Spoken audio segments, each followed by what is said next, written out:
উচিত। হে প্ৰভু কৃষ্ণ, হে প্ৰভু কৃষ্ণ, মই আজি চিনি পালো আচলতে তোমাক চিনি পোৱাত মোৰ বহুত পলম হ'ল। আচলতে তুমি তোমাৰ পুত্ৰ নহয়, তুমি দয়াময় প্ৰভু, তুমি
মৃত্যুৰ এক মুহূৰ্তত তোমাক মই এষাৰ কথাই কৈ থৈ যাওঁ।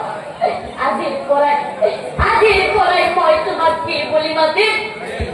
দয়াময়, ভগৱান নে মধু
যুদ্ধ থেকে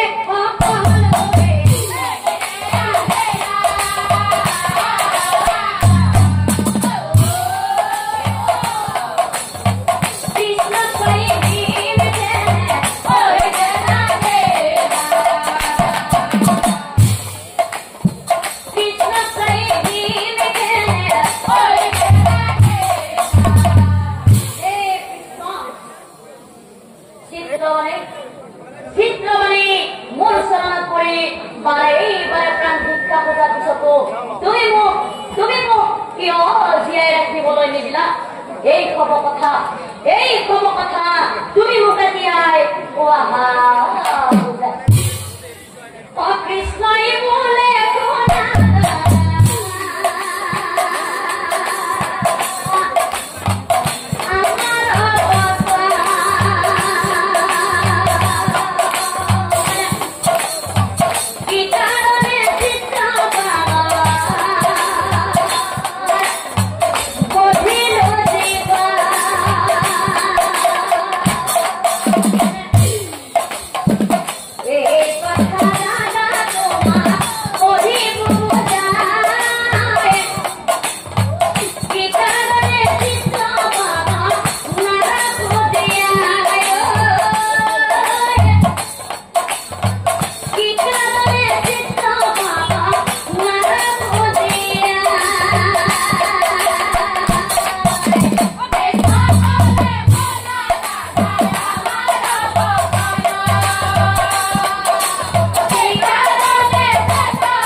কোনজন যৌবন কালত দেহাৰ গৰমত প্ৰজাৰ ওপৰত তই নানানটা অত্যাচাৰ কৰিছিলি সেই ৰূপে অহা জন্মত গোবৰুৱা পোক হৈ তই জনম লভিবি আৰু তাৰ পিছত সেই ৰজাই মোৰ চৰণত পৰি বাৰে কাকতি কৰিছিল তাক হেনো পুনৰ মানৱ জীৱন লাগে আৰু সেইদিনাখনে মই সেই ৰজাক চাই কৈছিলো যা অহা জন্ম